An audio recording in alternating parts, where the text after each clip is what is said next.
या जर रेवड्या बनवताना तुम्ही पाहिलं ना तर आयुष्यात कधीच रेवड्या खाणार नाही. तर चला सुरुवातीपासून सांगते.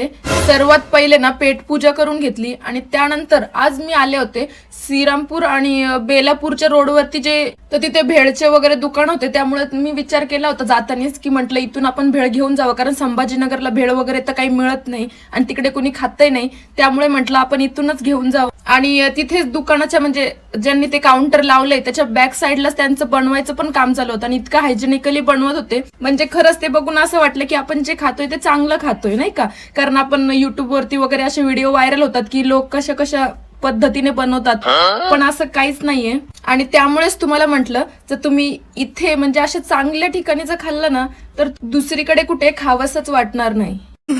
आणि मी त्या दुकानाचं नाव विसरून गेले. तुम्ही जर ओळखलं असेल, तुम्हाला माहिती असेल तर मलाच कमेंट करून तुम्ही सांगा. आणि हा जर तू माझा व्हिडिओ बघत असशील ना तर थँक्यू दादा, कारण तुम्हाला व्हिडिओ बनवायला दिलास आणि खरंच खूप छान टेस्टी होतं सगळं.